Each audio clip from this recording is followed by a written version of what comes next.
As some of you may have noticed, I didn't go to the Fan Expo with Dakota, Kaiser, and Tyler. Instead, I spent a decent chunk of that day grinding out the Splatoon 3 World Premiere.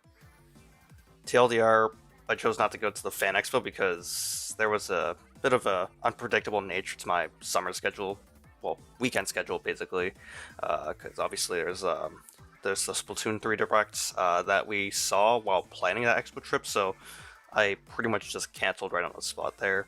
And obviously, there's some family stuff I had in case I had to go to vacation and whatnot. So, yeah, I guess I'm doing this alone because those three have already talked about in episode 99. So let's just consider this to be some unofficial episode 99.5 of the Switch Clicks podcast, hosted by yours truly, Nathan. To start things off, I guess you're all wondering, what did I think of the demo? Well, I'm basically sold on buying the game. Not that because it adds more content, but it's because it makes enough changes to the gameplay that Splatoon 2 feels like a tiny game. The amount of changes that Splatoon has is very high, but each change is minuscule, and they don't steer you off course from the base gameplay. It still feels like a Splatoon game, don't get me wrong, but it's not necessarily a bad thing. Innovating on a formula sometimes kills game franchises. Like I know Call of Duty Zombies, for example, they kind of just worked with the formula way too much there to the point where I guess it just alienated a bunch of older fans.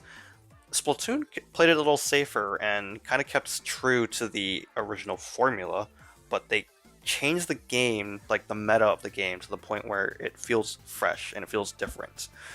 And even though I was skeptical after watching that Splatoon 3 Direct, I think it's safe to say that I'm sold on this game, thanks to the demo.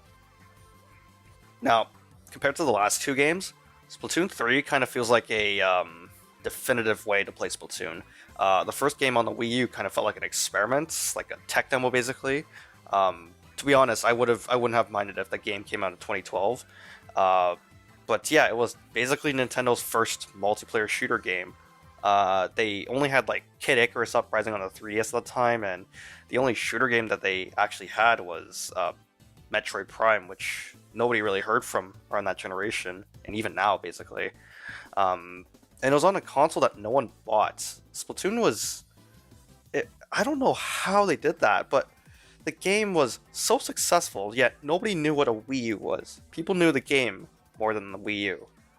Splatoon 2, which happened to be released, 2 years later, removed all the weird gimmicks and unbalanced aspects of the first game. Like, you didn't have to look down at the gamepad all the time, and some of the ability chunks, I think, weren't as broken anymore. And it gave the game a much more updated look with better lighting and color, so, it kind of stayed more true to the art style and promotional stuff that you see. It's pretty much more like a traditional shooter game. You don't really need a special controller, you just need to pick up a regular Pro Controller or Joy-Con and play it, just as you would with any other shooter game. But that's not really saying much because Splatoon 2 left a lot to be desired.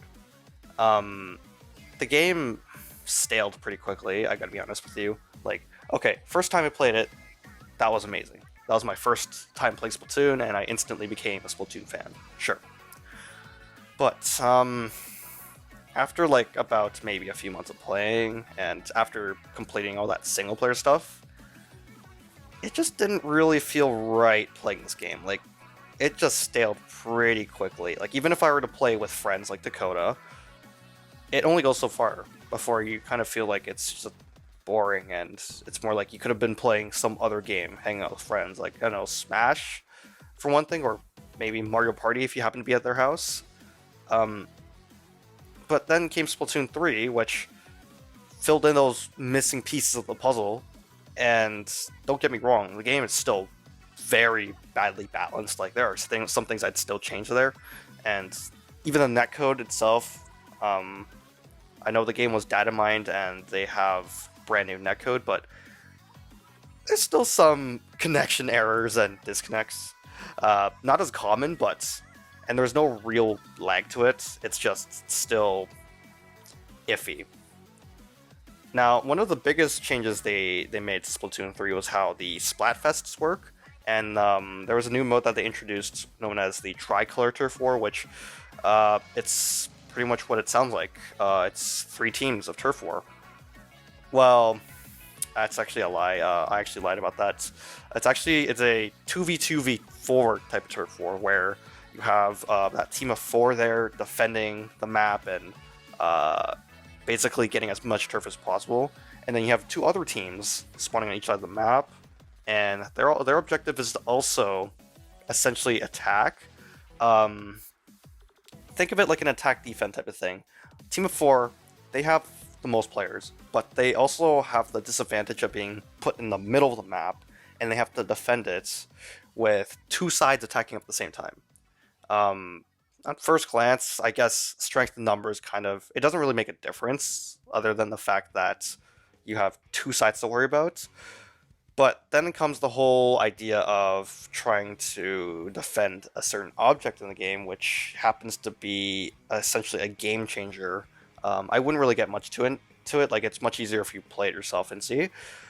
It's it's hectic. It's very hectic, and the strategy really revolves around communication. But there's also a lot of skill involved as well. Like, you can't just go in with good communication and then be an absolute noob of the game. You actually have to be good at playing the game to actually win this mode. It's just very tough. Um, and I happened to be on the defending team during the Splatfest, and this was Team Scissors, and I honestly couldn't play this mode at all unless I was playing in a party. Like, I could not just hop into a game of randoms and play expecting to win this type of game mode. Well, you're probably thinking, like, how the heck did they decide this? It's not RNG, actually. It's how the Splatfests come out. So essentially, you go to vote one of the 3 teams, same as usual. Just one extra team. Then you play regular Splatfests until the halfway point. Once that halftime hits, that's how you essentially determine which team you're on for the Tricolor Turf War. If your team is the winning team, you become the team of 4 defending each match. If you're on the losing team, which 2 other teams, you'll be on the team of 2, which will be objected to attacking that center point. Once again, it's easier to play. It's easier if you play it rather than me explaining it. I feel like it's essentially a hit or miss. Like, if you were to hop into any type of game with Tricolor Turf War, you really got to rely on, you really got to hope that your teammates know what they're doing, whether it be on the defending team or the attacking team. If you're attacking, you better know how to manage your resources with just you and your teammates. If you're on the defending team, you got to find out how to defend a center of the map against 2 sides. And at the end result, the game punishes you very hard. But I guess with all the chaos, we kind of gave that green light to Nintendo to make a chaotic game mode. That's what happens when Nintendo does chaos versus order in Splatoon 2. Now, another big difference that they have in this game is that there's a lot more social aspects to this game. Obviously, I don't have to talk about this as much because they already talked about it a lot in the direct. So I'll just briefly tell you that after seeing it in person, like in my own experience, it gives a really good way to introduce what kind of player you are, personality-wise. Another thing they touched upon in the direct was the lobby, which it's basically an upgrade from what we previously got, where it was just a plain menu, leaderboards or something, and that was it. Now you get to actually interact with other players, your teammates, and you can also train there and do other activities. Better late than never, I guess. You got 2 giant screens showcasing what kind of maps you're going to, so the aesthetic there is actually pretty cool. I'd say definitely an interesting take on what Nintendo could do, and once again, they could have done this earlier, but better late than never. And finally, they decided to introduce weapons, new types of weapons to Splatoon, to cater to that so-called chaos lifestyle, being a bow and katana. Um, they're basically hybrids between two existing weapon types in the game. So, like, if you're using a splatana, it'd be basically a roller and a brush uh, combined into one. Um, they all feel like gimmicks, but as soon as you get used to these, they end up pretty performing pretty well. Though I guess they're very technical, and if you want to enjoy using these weapons, you actually have to understand how to use them. And at that point, you might be making the mistake of choosing this weapon if you're experienced with like anything from the previous games that these weapons are based off of. Another change that they made, they weren't really mentioned too much in the gameplay or trailers, is the character animations, actually.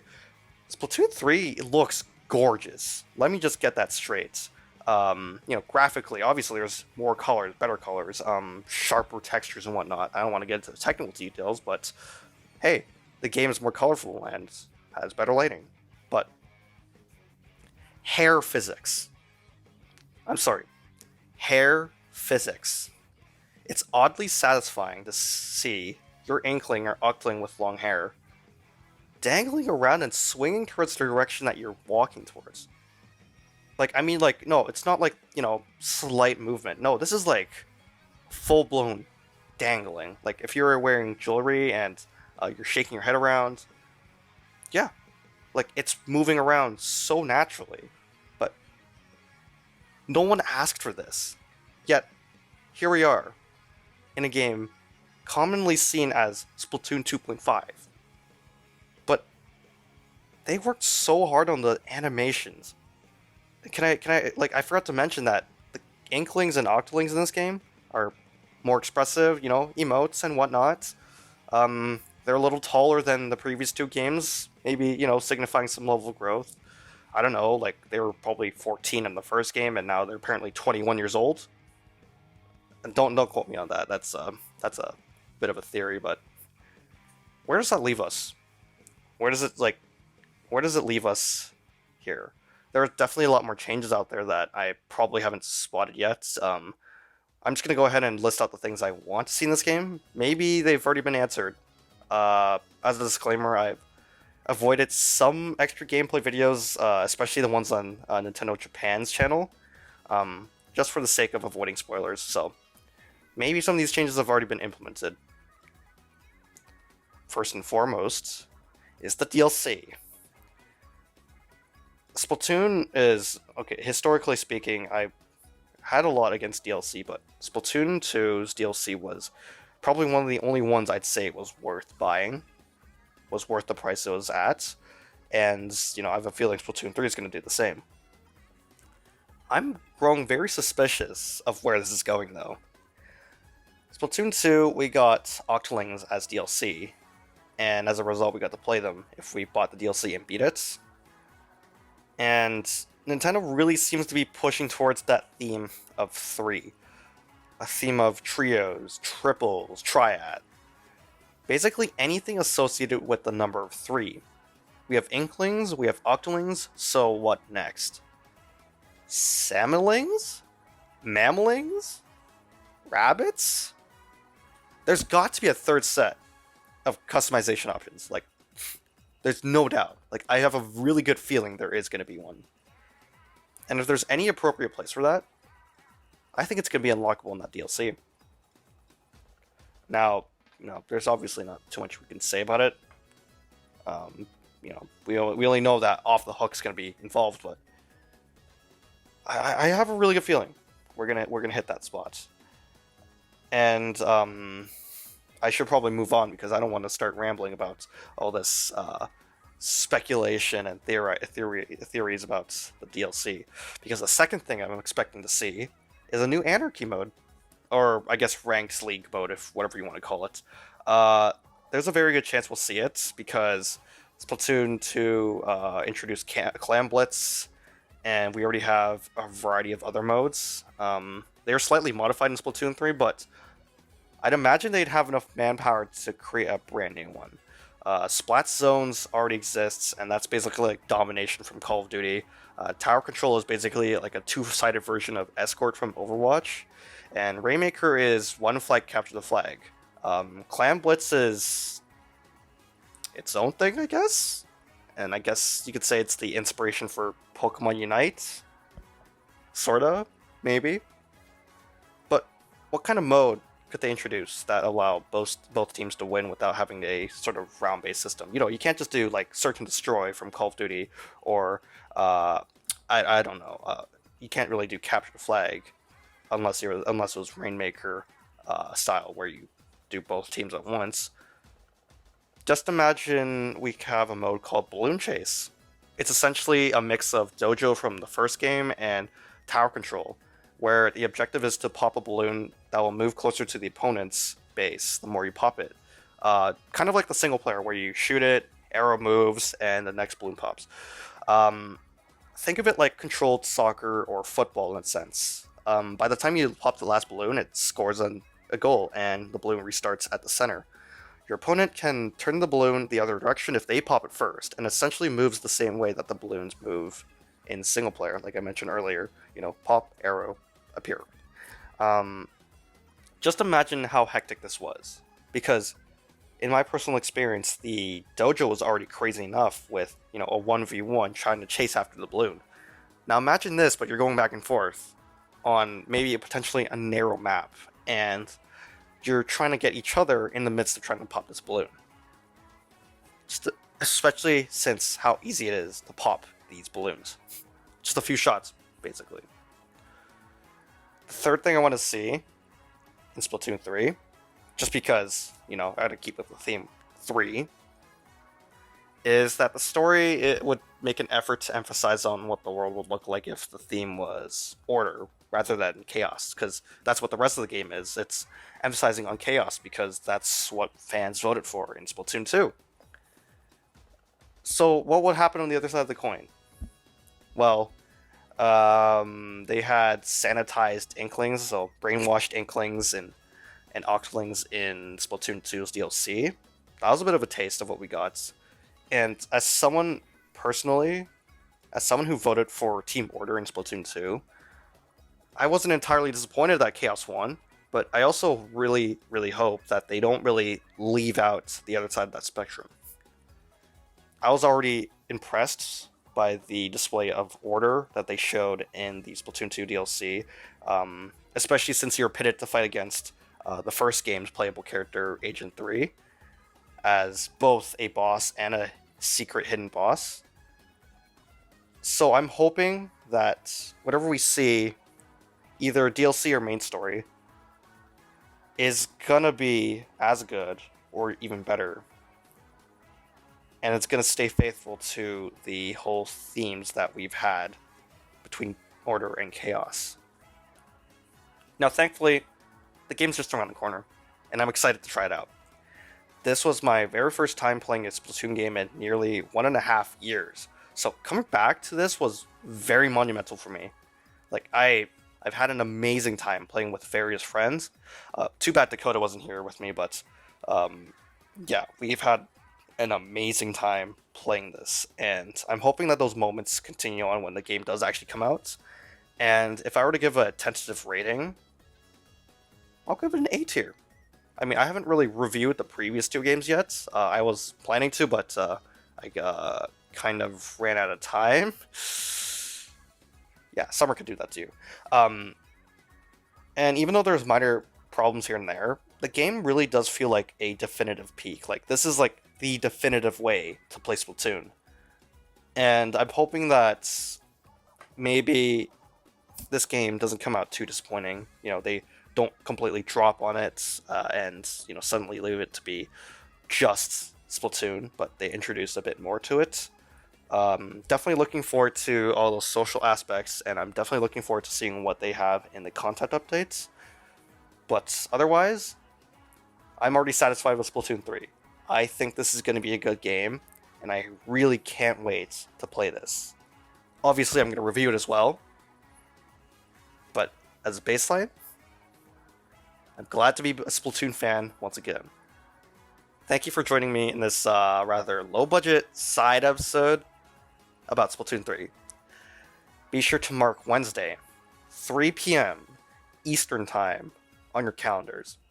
We would love it if you could follow us on Twitter and listen to future episodes on Spotify and iTunes. Join our community Discord server to continue today's discussion, and we will see you next time on episode 100 of the Switch Clicks podcast.